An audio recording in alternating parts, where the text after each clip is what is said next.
Hello అండి. Welcome to our channel. నేను మీ సిరి. ఈరోజు మనం చెప్పుకోబోయే కథ ధరణి కళ్యాణం పార్ట్ 16. అవును, కానీ గుర్తు రావట్లేదు. మీ ముఖం బాగా పరిచయం ఉన్నట్టు తెలుస్తోంది అన్నాడు దేవ్ బాగా ఆలోచిస్తూ. ఏమో అండి, మిమ్మల్ని ఎప్పుడు నేను చూడలేదు అంది ధాత్రి. మళ్ళీ తనే మీ పేరు అని అడిగింది.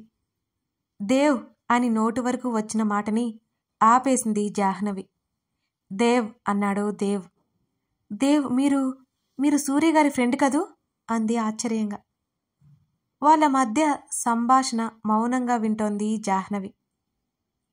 సూర్య తెలుసా? అంటే ఆ అమ్మాయి నువ్వేనా? ఆశ్చర్యం అయోమయం కలిపి అడిగాడు దేవ్. అంటూ తలదించుకుని చెప్పింది ధాత్రి. అప్పటికే ధాత్రి కళ్ళల్లో నీళ్లు జాహ్నవి చూసేసింది. ధాత్రి అంటూ ధాత్రి చేతిని పట్టుకుంది జాహ్నవి. I'm okay. ముఖం మీద నవ్వు పులుముకుంది ధాత్రి. మౌనంగా ఉన్నాడు దేవ్. ధాత్రిని తలుచుకుంటే చాలా బాధగా ఉంది దేవ్కి. నాకు టైం అయింది, వెళ్ళాలి దేవ్ గారు అంది ధాత్రి. ధాత్రి, మీ ఫోన్ నెంబర్ ఇవ్వండి అన్నాడు దేవ్. తనే వద్దనుకున్నాడు. ఇక మీకు అనవసరమని అనిపిస్తుంది నాకు అంది ధాత్రి. ధాత్రి, ప్లీజ్ అర్థం చేసుకో. వాడి పరిస్థితి నీకు తెలియదు. తెలిస్తే ఇలా మాట్లాడు అన్నాడు దేవ్ అభ్యర్థనగా. అవన్నీ తెలుసుకోవాలని లేదు దేవ్ గారు అంది ధాత్రి విరక్తిగా. తనకైతే ఏం అర్థం అవ్వక జుట్టు పిక్కుంటోంది జాహ్నవి. నీకు చాలా చెప్పాలి ధాత్రి, అప్పుడు నువ్వే నిర్ణయం తీసుకో అన్నాడు దేవ్. ఇక అంతా అయిపోయింది దేవ్ గారు. ఇక మిగిలింది ఏముంది? కళ్ళు తుడుచుకుని చెప్పింది ధాత్రి. ప్లీజ్ ధాత్రి, ఇవాళ వెళ్ళిపోతున్నాడు వాడు. నీతో చాలా చెప్పాలి. ఒక గంట టైం ఇవ్వు రిక్వెస్ట్ చేశాడు దేవ్. 2 నిమిషాల మౌనం. సరే అన్నట్టు తల ఊపింది ధాత్రి. ఏదైనా కాఫీ షాప్కి వెళ్ళి మాట్లాడుకుందాం పదా అన్నాడు దేవ్. దేవ్ గారు, మీరేమీ అనుకోకండి. ఆఫ్టర్నూన్ వస్తాను ప్లీజ్ అంది ధాత్రి. ఎప్పుడైనా నో ప్రాబ్లం. నా నంబర్ నోట్ చేసుకో ప్లీజ్ ధాత్రి. నీ మీదనే నా హోప్ అంతా అన్నాడు దేవ్. దేవ్ నెంబర్ చెప్తే మొబైల్లో ఫీడ్ చేసుకుంది ధాత్రి. మైండ్లో ఫీడ్ చేసుకుంది జాహ్నవి. ధాత్రి మర్చిపోవద్దు మరోసారి రిక్వెస్ట్ చేశాడు దేవ్. అని చిన్నగా నవ్వి జాహ్నవి వైపు చూసింది ధాత్రి. మనం ఫ్రెండ్స్ సరేనా? చిన్నపిల్లలా అడిగింది జాహ్నవి. అవును కదా అంతే ఆప్యాయంగా హత్తుకుంది ధాత్రి. విచిత్రంగా చూశాడు జాహ్నవిని దేవ్. నా విజిటింగ్ కార్డ్ ధాత్రి చేతిలో పెట్టింది జాహ్నవి. నీదా? నిజానికి మా మమ్మీది, నాది కాదు అని నవ్వుతూ అంది జాహ్నవి. ధాత్రి కూడా నవ్వేసింది. దేవ్ పెదవుల మీద నవ్వు వచ్చి చేరింది జాహ్నవి మాటలకి. నేను వెళ్ళొస్తాను. ఇద్దరిని చూసి చిరునవ్వు నవ్వి కారు వైపు నడిచింది ధాత్రి. దేవ్ కూడా తన బైక్ వైపు నడిచాడు. అరే, వెళ్ళిపోతున్నాడు, ఇప్పుడెలా? వెంటనే స్కూటీ స్టార్ట్ చేసింది. అది స్టార్ట్ అవ్వలేదు. అయిపోయింది, నా పని అయిపోయింది అని గట్టిగా అరిచింది జాహ్నవి. అప్పటికే ధాత్రి వెళ్ళిపోయింది. జాహ్నవి అరిచిన అరుపుకి వెనక్కి తిరిగి చూశాడు దేవ్. 2 చేతులు తల మీద పెట్టుకుని ఓరకంట దేవుని గమనిస్తూ స్కూటీని చూస్తోంది జాహ్నవి. దేవ్ ముందుకు తల తిప్పేలోపు ఓ మై శివ్ అని మరోసారి గట్టిగా అరిచింది జాహ్నవి. ఏదైనా ప్రాబ్లం ఏమోనని వెనక్కి తిరిగి జాహ్నవి దగ్గరికొచ్చాడు దేవ్. ఏడు మొహం పెట్టుకుని దేవుని చూడకుండా స్కూటీ వైపే చూస్తోంది జాను. ఎనీ ప్రాబ్లం అని అడిగాడు దేవ్. నిలువుగా తల ఊపింది. ఏమైంది మరోసారి అడిగాడు. నా స్కూటీ స్టార్ట్ అవ్వట్లేదు, ఆఫీస్కి టైం అవుతుంది అని దేవుని దీనంగా చూస్తూ చెప్పింది జాను. క్యాబ్ కోసం చూడకపోయారా అని అడిగాడు. టెంపర్ లేచిన జాహ్నవికి ఇతనేం మనిషయ్య బాబు, అందమైన అమ్మాయి స్కూటీ ప్రాబ్లంలో ఉందని మొరపెట్టుకుంటుంటే క్యాబ్ కోసం చూస్తారా అని అడుగుతాడు. అరే, లిఫ్టే ఇస్తాన్రా అనొచ్చు కదా. కోపమంతా మనసులో దాచుకొని ఏమీ మాట్లాడలేదు జాహ్నవి. పోనీ నేను డ్రాప్ చేయనా అని అడిగాడు దేవ్. జాను ముఖం 1000 వాట్స్ బల్బు వెలిగిపోయింది. ఆ హ్యాపీనెస్ని బయటికి కనిపించనీయకుండా కష్టంగా ఆపుకొని మీకెందుకండి శ్రమ, పర్వాలేదు అని అంది. మీ ఆఫీస్ ఎటువైపు?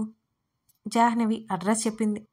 నేను అదే రోడ్లో వెళ్తున్నాను, మీకు ప్రాబ్లం లేకపోతే రావచ్చు నాతో పాటుగా అని అన్నాడు దేవ్. మౌనంగా ఉన్న జాహ్నవిని చూస్తూ, మీకు ఇష్టం లేకపోతే పర్వాలేదు అని ముందుకు తిరిగాడు. అయ్యయ్యో, వెళ్ళిపోతున్నాడే ఈ మహానుభావుడు అనుకుని, ప్రాబ్లం ఏం లేదండి అని టక్కున అనేసింది జాను. ఆమె వైపుకు తిరిగి, మరి ఇంకేంటి ఆలస్యం అని అడిగాడు. నా స్కూటీ ఎక్కడ పెట్టాలో అర్థం కావట్లేదు అని బిక్కమొహం వేసుకుంది జాను. పక్కన లాక్ చేసి పెట్టేయండి, ఎక్కడికి పోదు. అమ్మో, ఎవరైనా ఎత్తుకుపోతే గబుక్కున అనేసింది జాను. నవ్వొచ్చింది దేవ్కి. నవ్వితే బాగోదని నవ్వు ఆపుకున్నాడు. స్కూటీని ఎవరు కొట్టేయర్లండి అన్నాడు. మీరు ఎలా చెప్పగలరు? ఖచ్చితంగా కొట్టేస్తారు. అప్పుడు మా మమ్మీ చేత నాకు చెక్క భజన ఉంటుంది అంది జాను. మరి ఇప్పుడేం చేద్దాం అని అడిగాడు. నాకు అదే అర్థం కావట్లేదు అంది జాహ్నవి. మా ఇల్లు ఇక్కడే పక్కనే, మీ స్కూటీ మా ఇంట్లో పెట్టుకోవచ్చు మీకు ఇబ్బంది లేకపోతే అని అన్నాడు దేవ్. అలాగే అంది జాను. ఆమె ముఖంలో రిలాక్సేషన్ దేవ్ గమనించాడు. 5 minutes జాహ్నవికి చెప్పి పక్కకు వెళ్ళి ఫోన్ మాట్లాడొచ్చాడు దేవ్. కొంత సమయానికి రాము వచ్చి, దేవ్ సార్ అన్నాడు. స్కూటీ తీసుకెళ్ళి ఇంట్లో పెట్టేసాయి, నడిపించుకుని వెళ్ళగలవా అని అడిగాడు. అలాగే సార్ అని జాహ్నీ వైపు చూశాడు. మాట్లాడితే దొరికిపోతుందేమోనని మౌనంగా ఉంది జాను. ఎవరు సార్ ఈ మేడం అని అడిగాడు రాము. దేవు దగ్గర తనకున్న చనువు కొద్ది. నా ఫ్రెండ్ అనగానే జాహ్నవి ముఖం వెలిగిపోయింది. చిన్నగా నవ్వింది రామును చూసి. బదులుగా నవ్వి వెళ్ళిపోయాడు రాము స్కూటీ తీసుకుని. అమ్మయ్యా, నన్ను గుర్తుపట్టలేదనుకుంది జాహ్నవి. వెళ్దామా అని అడిగాడు దేవ్. తల ఊపి అతన్ని అనుసరించింది జాను. చాలా అంటే చాలా సంతోషంగా ఉంది జానుకి. దేవ్ బైక్ స్టార్ట్ చేశాడు. ముందుకు కదిలింది బైక్. పొద్దునే చల్లటి గాలి తనువును తాకుతుంటే హాయిగా అనిపించింది. అప్పుడే ఒక సాంగ్. ఆ సాంగ్ విని క్యాన్సిల్ అమ్మాయి అరేంజ్ చేసి ఆ సాంగ్లో అబ్బాయి అని పెట్టాలి అనుకుని మళ్ళీ సాంగ్ వేసింది జాను. ఆ సాంగ్ మీరే చదువుకోండి, నాకు పాటలు పాడడం రాదన్నమాట. ఇది కరెక్ట్ అనుకుని నవ్వుకుంది జాను. అతన్ని వెనక నుంచి హత్తుకొని అతని వీపు మీద తలవాల్చి అలా జర్నీ ఎప్పుడు చేయాలా అనుకుని నిట్టూర్చింది జాను. జాహ్నవి ఆఫీస్ దగ్గర డ్రాప్ చేసి చిరునవ్వు బదిలిచ్చి వెళ్ళిపోయాడు దేవ్. థ్యాంక్స్ కూడా చెప్పే వీలు లేకపోయింది. అప్పుడు గుర్తులేదు తన బైక్ సంగతి. ఆఫీస్ లోపలికి నడిచింది జాను.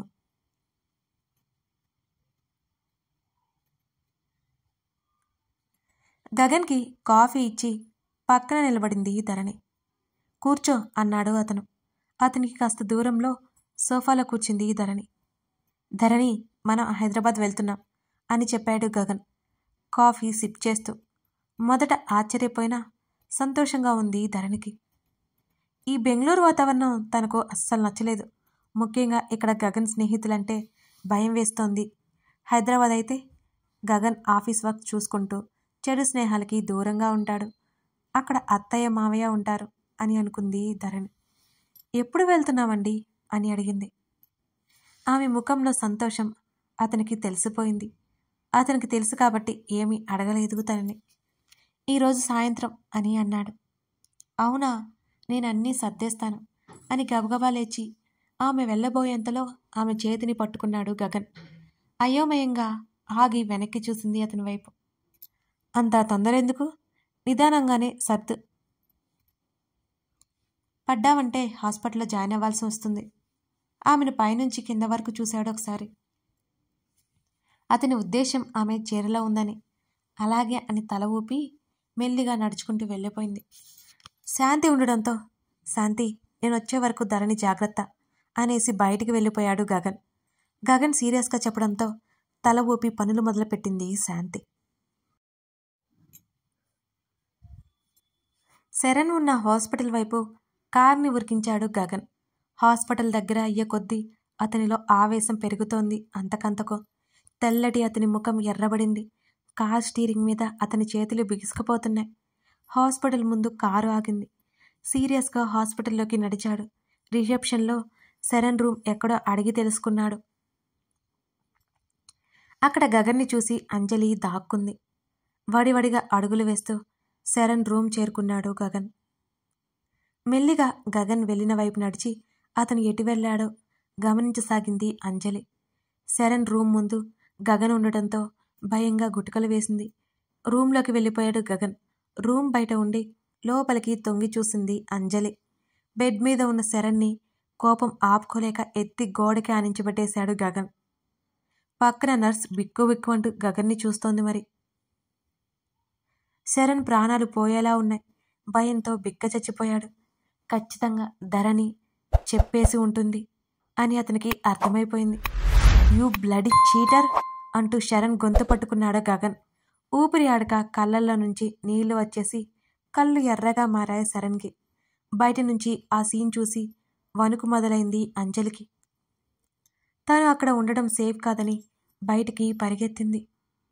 శరణ్ ఏదో మాట్లాడాలి అనుకుంటున్నాడు. అతని నోటి వెంట మాట రాలేదు. కోపమంతా చూపించేస్తున్నాడు గగన్. నర్సు భయంతో చేతిలో ఉన్న ఫ్రూట్స్ కింద పడేసి బయటకి పరిగెత్తింది. డాక్టర్ డాక్టర్ అని అరుచుకుంటూ డాక్టర్ క్యాబిన్లోకి వెళ్ళి డాక్టర్ని కొంతమందిని లాక్కొచ్చింది ఆ నర్సు. అక్కడ అందరూ గగన్ నుండి శరణ్ని వేరు చేయడానికి ప్రయత్నం చేస్తున్నారు. బలవంతంగా గగన్ని దూరం జరిపారు. I will kill you idiot గట్టిగా అరిచాడు గగన్. సారీ గగన్, సారీ, ఇంకోసారి ఇలా జరగదు అని భయంతో ముక్కలు ముక్కలుగా చెప్పాడు శరణ్. అయినా కోపం తగ్గలేదు గగన్కి. మరోసారి వాళ్ళని విడిపించుకుని శరణ్ని చేరి అతన్ని ఇష్టం వచ్చినట్టు కొట్టసాగాడు. బలవంతంగా గగన్ని బయటికి పంపించారు హాస్పిటల్ సిబ్బంది. హాస్పిటల్ వాల్కి ఒక్క పంచిచ్చాడు. హాస్పిటల్ గోడకి ఏమీ కాలేదు. అతని చెయ్యి మాత్రం ఎర్రగా కందిపోయి రక్తం మోడసాగింది. అయినా కోపం తగ్గలేదు గగన్కి. హాస్పిటల్ నుంచి బయటకొచ్చాడు. కారు స్టార్ట్ చేశాడు. ఇంటి వైపుకి కారు మళ్లించాడు. దేవ్ చెప్పిన అడ్రస్కి వచ్చింది ధాత్రి. కాఫీ ఆర్డర్ ఇచ్చాడు దేవ్. హ్యావ్ ఇట్ అన్నాడు దేవ్. పర్లేదు అంది ధాత్రి. ప్లీజ్ అన్నాడు చిన్నగా. కొన్ని నిమిషాల మౌనం. ఇద్దరూ కాఫీ పూర్తి చేశారు. ఏదో చెప్పాలి అన్నారు, ఇప్పుడు చెప్పండి దేవ్ అని అడిగింది ధాత్రి దేవ్నే చూస్తూ. కథ కొనసాగుతోంది. ఇప్పుడు ధాత్రితో దేవ్ సూర్య గురించి ఏం చెప్పబోతున్నాడు? అసలు సూర్యకి ధాత్రికి ఉన్న రిలేషన్ ఏంటి? ధాత్రి దేవ్కి ఎలా తెలుసు? మరోవైపు దేవుని ఇష్టపడుతున్న జాహ్నవి సంగతేంటి? గగన్ ధరణి లైఫ్ ఎడిపోతుంది. తెలుసుకోవాలి అంటే తర్వాత భాగం కోసం చూడాల్సిందే. ఈ కథ నచ్చితే లైక్ చేసి మీ కామెంట్ తెలపండి. అలాగే సబ్స్క్రైబ్ చేసుకునే వాళ్ళుంటే సబ్స్క్రైబ్ చేసుకోండి. Thank you.